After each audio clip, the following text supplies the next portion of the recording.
girls, and they were scampering into the courtyard of Yashodamai, and he was giving them as much butter as they could want. And Yashodamai came and saw that. Krishna ran away, and Yashodamai caught him, and ultimately she bound him around the waist with the rope of her love. And she tied him to the wooden grinding mortar and went back to perform her duties. We discussed it in detail yesterday. Krishna was thinking, now my mother has tied me up. I will perform more mischief than ever. And he looked around, and in the courtyard before him, he saw 2 massive trees, Arjun trees.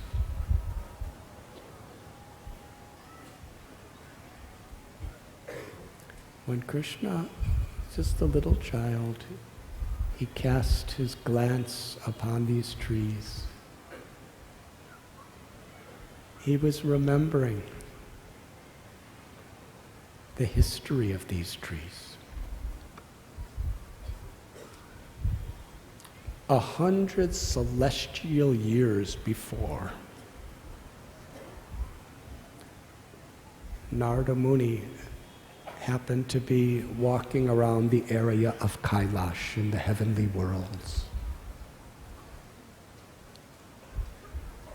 Kuvera is the treasurer of the demigods. We could imagine how wealthy he is and how powerful he is. Just like in our temples, our ISKCON temples, we know how powerful the treasurer is. Because if you want any money, you have to please the treasurer.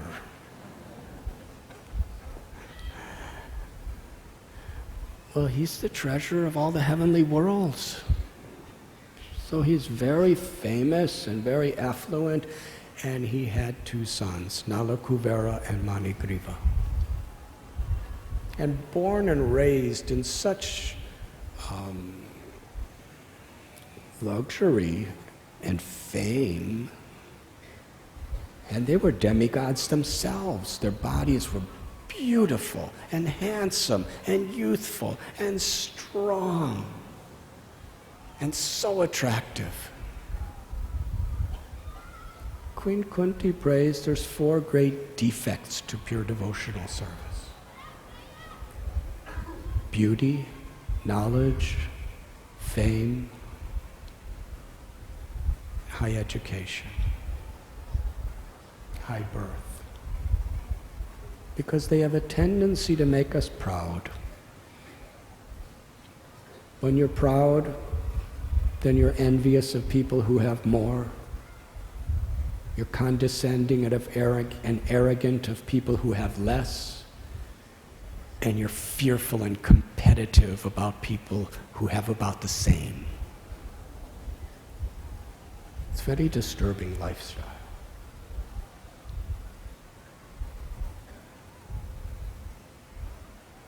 And because of that, one cannot really feelingly call out Krishna's names unless a kinchana gochara. One really feels, I have nothing. That's humility. So they were enjoying with beautiful heavenly girls, and they were intoxicated with liquor, heavenly liquor. And they were bathing in a beautiful lake with lotus flowers. And they were singing songs with these ladies and drinking more and more of this heavenly beverage. They were naked. And Narada Muni walked by. And the girls were so ashamed they got out and covered themselves. But the 2 demigods didn't care anything. Why should we think about Narada Muni? We are Manigriva and Nala Kuvera. So Narada Muni was very merciful. He saw how intoxicated they were with arrogance. Now, when you have a really strong disease, sometimes you need strong medicine to counteract it. So he blessed them to become trees for 100 celestial years. A tree can't move. A tree can't change his clothes or put on jewels. A tree doesn't have any girlfriends. They just stood there. They couldn't move. But Narada Muni gave them the complete, full consciousness they had before living in the bodies of trees. Can you imagine that? Sometimes, we're in a hospital bed and we can't move, and we just can't wait till we can move. It's so frustrating. Yes? Well, here they are, standing as trees. And after about 100 celestial years, Krishna performed his leelas there. So they really, really got purified. And then they got to see Krishna's pastimes. And Krishna was remembering, Narada Muni blessed them, so they are very special to me. And I must fulfill the wish of Narada Muni to make them pure.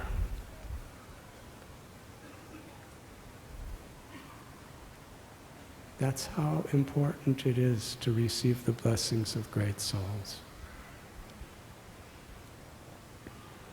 If we could be dear to a great personality, Krishna will give us special mercy. Their qualification was simply Narada Muni's mercy. Srila Prabhupada was once asked, what is our qualification? And Srila Prabhupada said, you have no qualification. I gave you your qualification. It was his causeless mercy that opened the doors for us to take to Krishna consciousness and to come to Vrindavan. So to remember that and be grateful is very important. And actually Manigriva and Nalakuvera realized this. They realized Narada Muni's mercy upon them. So Krishna, acting like an ordinary little boy, crawled. And he happened to crawl right between these two trees as he was dragging the grinding mortar with a rope that his mother bound around his waist. The grinding mortar got stuck between the trees. So Krishna crawled a little more. Massive, up the trees broke and crashed down to the ground. And in the meanwhile, Manigriva and Nalakuvera, in their demigod forms, came out of the trees. And they offered beautiful prayers to Lord Krishna. They surrendered their hearts. They explained their gratitude. They were totally humbled by the mercy of Narada Muni. How being attached and infatuated by too much wealth or too much beauty or too much knowledge or too much fame, we can't really receive the blessings and mercy of others. We can't beg.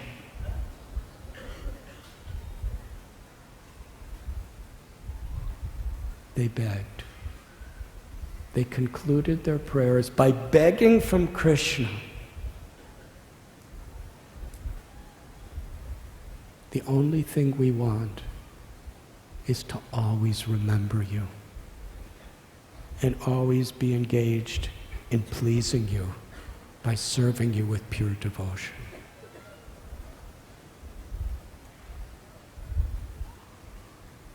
With Krishna's blessing, they were given the highest platform of bhakti, and they returned to their abodes. Meanwhile, the crashing of these trees was such a difficult situation. Nanda Maharaj and the cowherd men came running to the scene. After Krishna knocked down these trees, the whole earth shook. His cowherd boyfriends, who were about his age, they were all just around him watching. And Krishna was smiling. He was smiling so sweetly at his friends. He just knocked down these trees. And then Nanda Maharaj came running. It was an emergency. These trees have fallen. And then he saw Krishna right in between these trees, just inches on each side of him. And as soon as Krishna was smiling at his friends, but as soon as he saw Nanda Maharaj running from behind, he began to cry.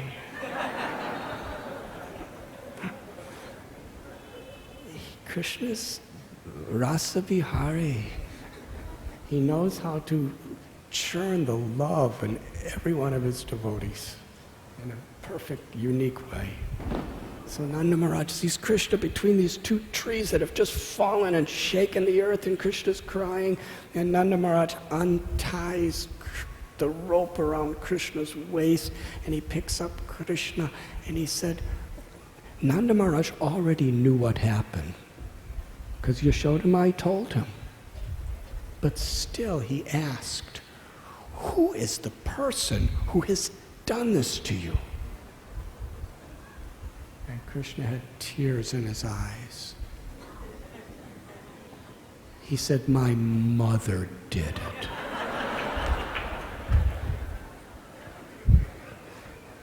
Yashodamai, she was repenting. Her heart was completely broken. She tied up Krishna, and now all this has happened. Nanda Maharaj asked the little children, what happened? And the children, the gopas, they said, oh, and they told, Krishna crawled, and the grinding mortar that Yashodamai tied him to got caught between, and he pulled, and these trees fell down. And Nanda Maharaj and the cowherd men said, that's impossible. How could Krishna do like this? So Nanda Maharaj took Krishna to the Yamuna River, and together they bathed. And Nanda Maharaj had Brahmins chanting mantras for Krishna's protection. And he himself was praying to Lord Narayan to protect his little child. Then they came home and took their meal together. But Yashodamai would not show her face to either Krishna or Nanda Maharaj. She was so ashamed. She was so repentant that she tied up little baby Krishna, and look what happened. He almost got crushed because of her activities.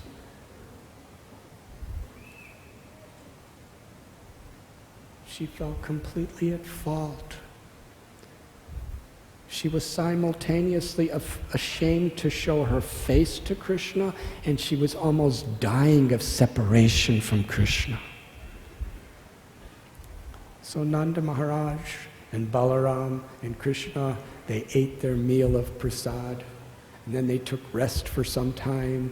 And then when evening was coming, they all went to the Goshala at the time of the milking of cows. And Nanda Maharaj, just to please Krishna and Balaram, he brought a special sweetener from the house and added it to the fresh milk of the Sarabi Kamadhenu cows and gave to Krishna to drink. Then they returned home. And Rohini, the mother of Balaram, when she saw Krishna, Balaram, and Nanda Maharaj sitting very playfully together, she said, Yashodamai, she has not eaten anything all day. She hasn't spoken a single word to anyone. She's suffering. She's grief-stricken. And Nanda Maharaj, with a very sympathetic tone in his voice, he said to Krishna, "Will you go to your mother?" And Krishna, with tears in his eyes, he said, "No, I will stay with you." And some of the gopis were there, the wives of Nanda Maharaj's brothers. And they said, "How can you do this to your mother? Whose milk will you drink?" And Krishna said, "My father will give me fresh milk from the cows with nice sweeteners." And the gopis said, "Who you will play with?" And Krishna said, "I will play with my father and my brother Balaram." Nanda Maharaj said, "Will you not go to your mother, Krishna?" And Krishna again, he started to cry. He said, "She left me. And when I needed her most, she went away." Rohini said, "Your mother is suffering." And Krishna cried even more, and he gazed upon his father. And then Rohini, she indicated to Balaram, "Bring Krishna to his mother." And Balaram approached Krishna, and Krishna jumped on his father and embraced his father to protect him from Balaram.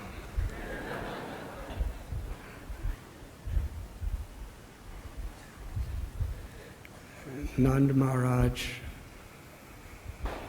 he whispered to Krishna, "My beloved son, if your mother is in this condition," and then he became choked up. He said, "I don't know what will happen to your mother," indicating that she will die. Immediately Krishna, tears pouring from his eyes, he cried out, "Where is my mother? Where is my mother? I will go." And he jumped into the lap of Rohini. Rohini brought her to the room where Yashoda Mai was sitting. And Krishna ran to her, crying out, "Mother, mother." Yashoda Mai jumped up and ran to Krishna. And Krishna jumped in her arms, and she embraced him. And the two of them incessantly cried with joy. And Krishna was fed the milk from Yashoda Mai.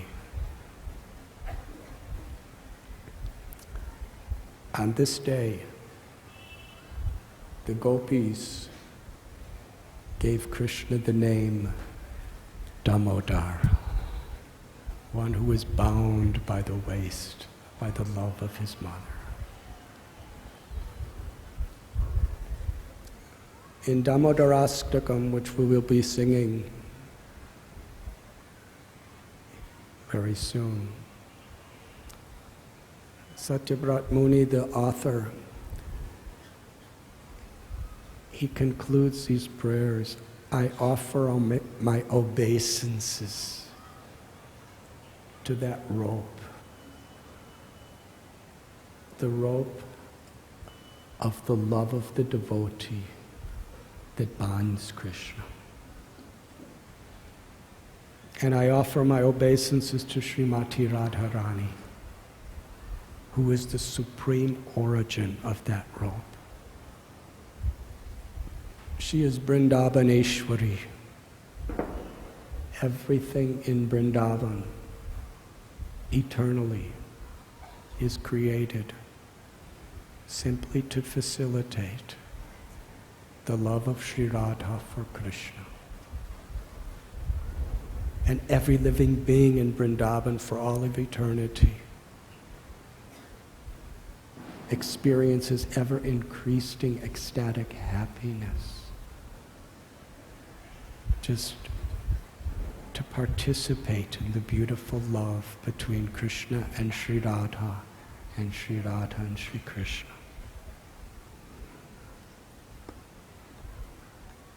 And to taste the sweetness of Sri Radha's love and to distribute it to the world, Krishna comes as Sri Chaitanya Mahaprabhu. And there's a similar pastime I'd like to share. When Nimai was just a child, one day a pilgrim Brahmin came to his home.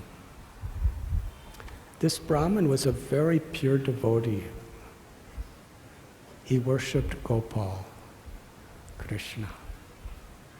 Around his neck, there was a shalagram shila and a small deity of Gopal.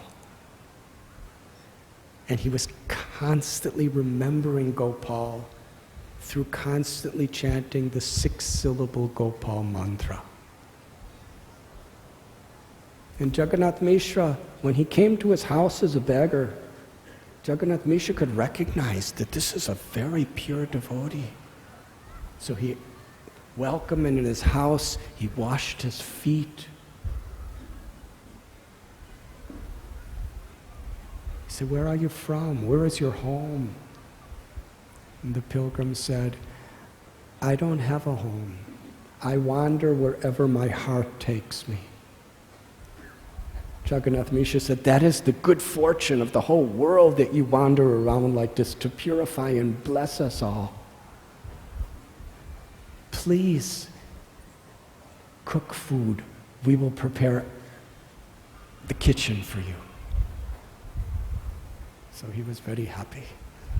So Sachi Devi and the other relatives and neighbors, along with Jagannath Mishra, they cleaned the kitchen really nicely and brought nice bhoga. And the Brahmin cooked. And after he cooked, he put his deity of Gopal and Shalagram down. And he offered the bhoga to his beloved Lord. And just as he was offering it, he happened to hear something, and he opened his eyes, and he saw little Nimai with a handful of rice that he just cooked for Gopal in his mouth. He was smiling and eating it. The Brahmin was shocked. This never happened to him before. He cried out, "Hi, hi!" That means alas. This child has spoiled Gopal's offering. He was so emotional. Immediately everybody looked and they saw Nimai eating the rice. Jagannath Mishra picked up a stick and charged at Nimai. Nimai got up to run away, and the Brahmin grabbed Jagannath Mishra. He said, no, you cannot punish this child. He's so small. He doesn't know right from wrong. You can't teach him a lesson. It's not his fault. And all the relatives were holding back Jagannath Mishra. And of course he wouldn't hit the child. He just wanted to scare him and teach him a lesson.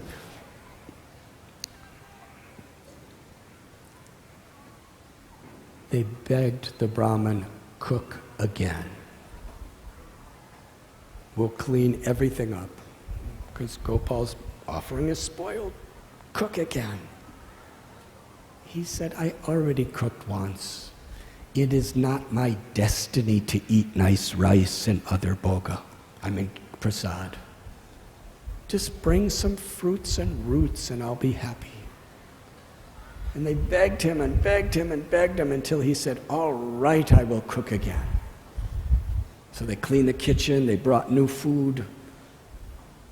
And Jagannath Mishra said, "Watch Nimai." So Sachimata picked him up and brought him to a neighbor's house and told the neighboring ladies, "Don't let him come." And they said, "We will not let him come." So the Brahmin was cooking, and the ladies were just passing little Nimai from arm to arm. They were embracing him, and he was putting them in such ecstasy. And they were joking with him. They said, "Why did you steal that Brahmin's food?" And Nimai smiled. He said, "What is my fault? He called for me and I came. He offered it to me and I ate it." They said, "You don't even know where this person comes from. You don't know anything about his past. You could lose your caste by eating food from an unknown stranger." And he said, "I'm a gopa. I'm a cowherd boy. How could I lose my caste eating from a Brahmin?" And they were laughing. "What is this words that he's speaking?" And he was dancing and they were singing, and he mesmerized them to such an extent that just when the offering was being made again, he slipped away and nobody even noticed. And as the Brahmin was making his mantra, he looked up or he looked down. And there was Nimai with a handful of rice in his mouth, smiling. Hi! The child spoiled my offering again, and Jagannath Mishra picked up his stick and went charging, and Nimai ran really fast into a room. And all the relatives held Jagannath Mishra. He said, "I have to teach my son. How could he do these things? If I don't teach him, how will he ever learn?"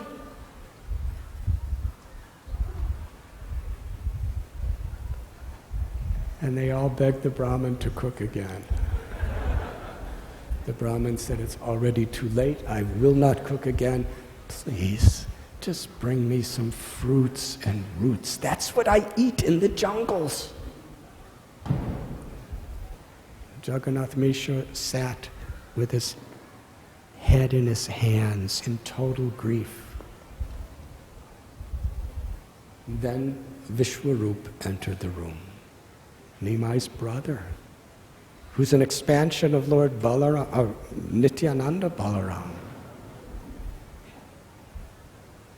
When he saw Vishwarup, the pilgrim was so enchanted. He said, "Whose son is this?" "This is Jagannath Mishra's son." And Vishnu bowed down to him and said, "We are so fortunate. You are such a great sage and you have come to our house to bless us, but we're so unfortunate that you haven't eaten. Please cook again." He said, "Already 4.5 hours, the Brahmin said, 4.5 hours of the night have already passed. It's too late to cook again. It's not my destiny to eat cooked food. Give me some fruits and roots." Vishwarup said, "Don't you see how everyone in the house is suffering? Great sages like you are merciful to everyone. So please cook again and make everyone happy." And then Vishwarup fell at his feet, held on to those feet of the Brahmin and begged him to cook. And just to please Vishwarup, he said, "All right, I will cook."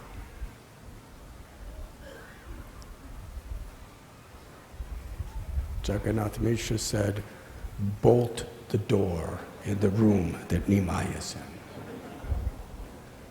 So everyone was guarding Nimai. They bolted the door.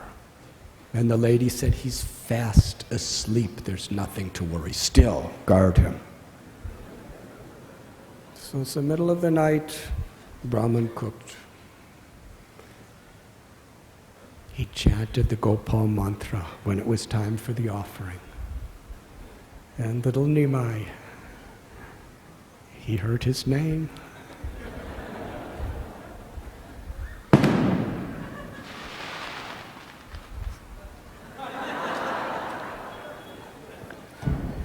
Nidra Devi, the goddess of sleep, was called by Nimai, And everyone in the house, except the Brahmin, fell fast asleep. Total quiet. As he was offering the bhoga, he looked down, and there was Nimai sitting right beside the plate, eating mouthful after mouthful of rice. Hi, hi! Hi, hi! The child has spoiled my offering. But no one heard him. Nimai smiled. He said, "What is my fault?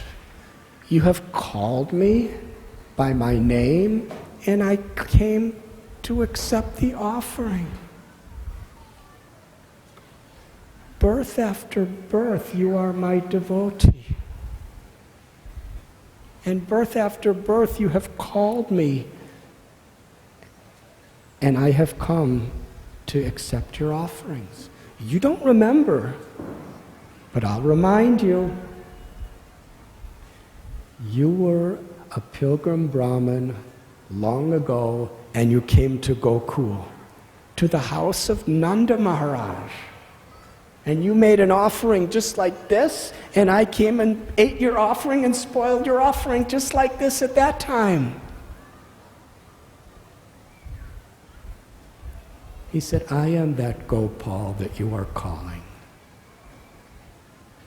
And suddenly Nimai manifested a beautiful form.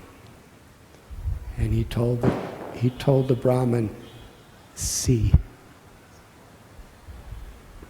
The Brahmin looked at him.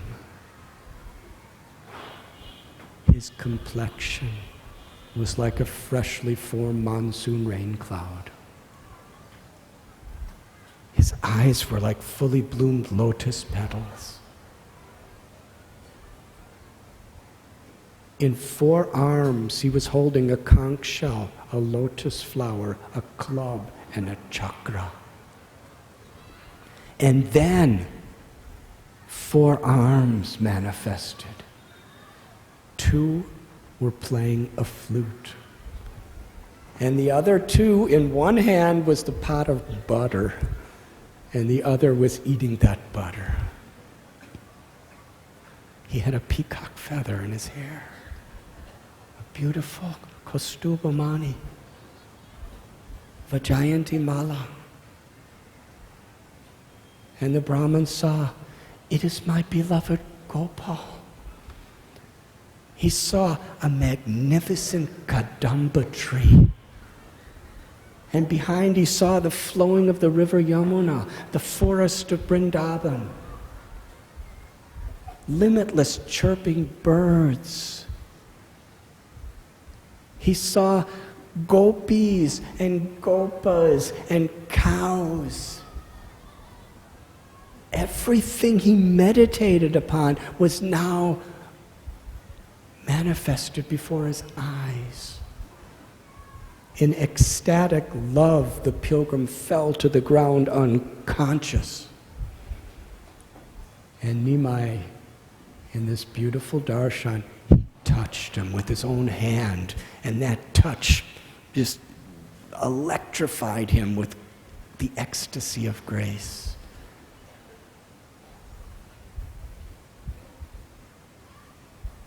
And Nimai told him,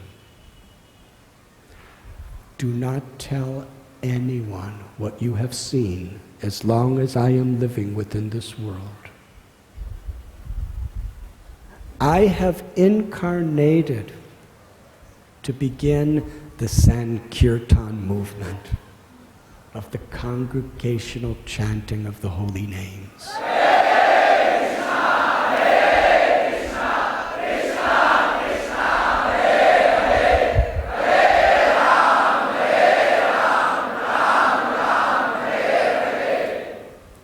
Through Harinam Sankirtan, I have come to flood this world with prema bhakti, ecstatic love. And this Sankirtan will spread to every country of the world. In every house, I will spread my love.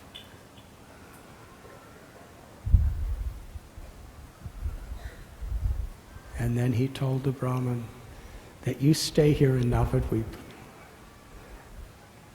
and you come and see me every day, but don't tell anyone who I am. And then the little boy, or the beautiful form of Krishna, manifested the form of little Nimai, and he went back into the room that was bolted, and he went to sleep. This pilgrim was in such ecstasy. He was crying so loudly, with such feeling, with such loving emotion. Jai Gopal, Jai Gopal. Jai Gopal, Jai Gopal. And he was eating the rice. And he was taking the rice and he was smearing it on every limb of his body, and he was eating more and smearing and eating and smearing and dancing all over the house. Jai Gopal, Jai Gopal. Jai Gopal, Jai Gopal. Everyone woke up. And when he heard people coming, he immediately washed his whole body and sat down and was eating nicely. They said, "What happened?" He said, "I am very happy."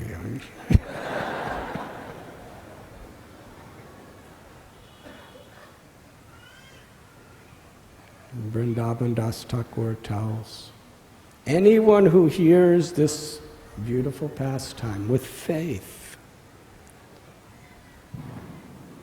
will get Krishna Prema by the mercy of Lord Chaitanya. If we deeply appreciate the Lord's pastimes with a grateful heart, those pastimes which are none different than Lord Chaitanya, none different than Krishna, transform our hearts and awaken the bhav of love.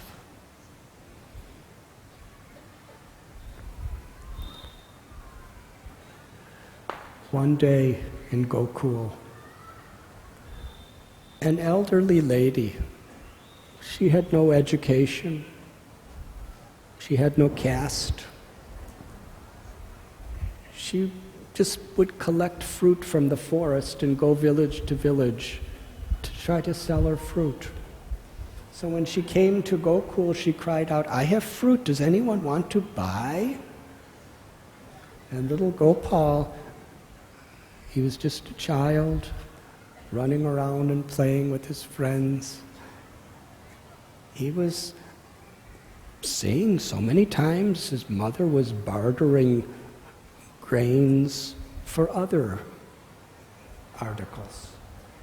So he filled his little tiny hand with wheat grains. And he went running.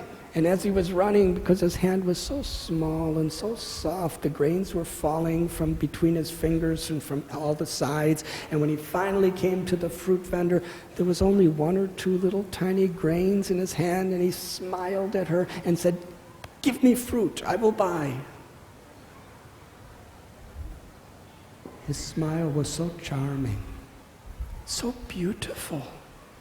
It melted her heart. She only wanted to please this child.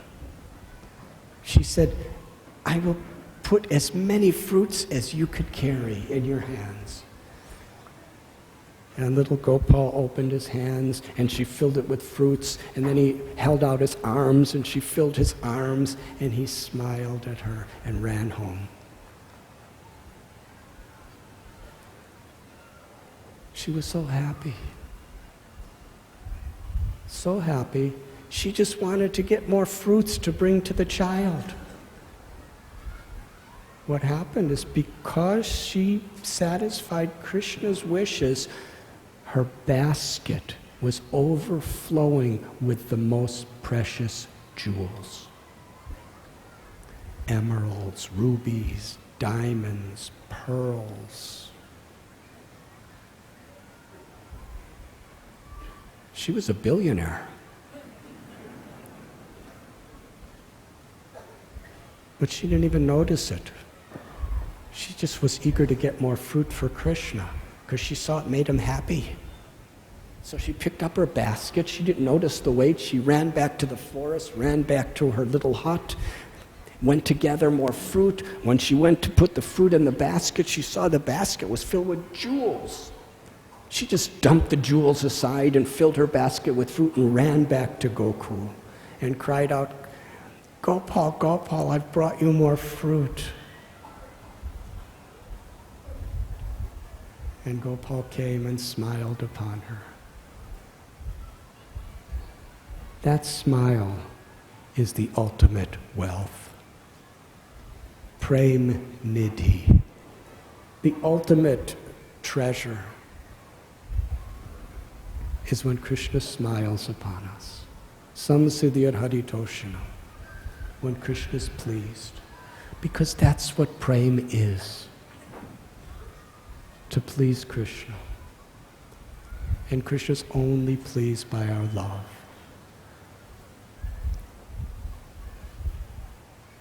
Krishna wanted to share the love of this simple lady with all of the Brijabasis. Because these fruits are the personification of the simple lady's love. And Krishna told Yashoda Mai that, "I have all these fruits, let's distribute it to all our relatives and friends." She said, "Where did you get these fruits?" He said, "There was a simple lady that was selling them, and I bought them." She said that she's a stranger. You don't even know who she is. You can't just trust everyone like you trust your own relatives. And Krishna smiled. He said, "I don't know what it means to not trust somebody. Let's distribute these fruits." So just to please Krishna, Yashoda Mai was giving fruits, and Krishna was handing the fruits to her, and she was handing for days and days and days, thousands and thousands and thousands of fruits she was giving to everyone. There was no end.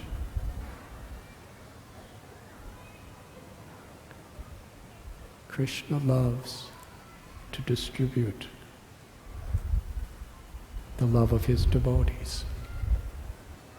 Mad bhakta pujapyadika.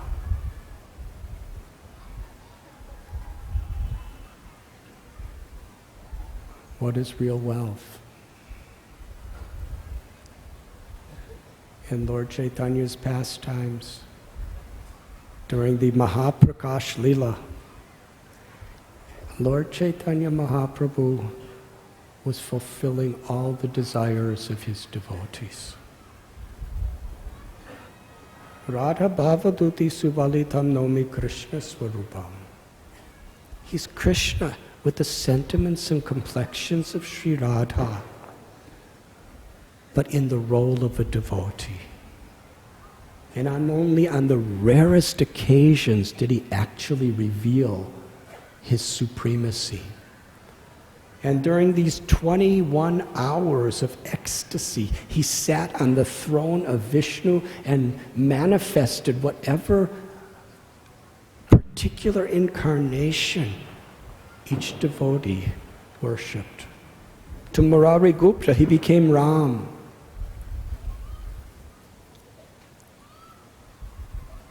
As he was sitting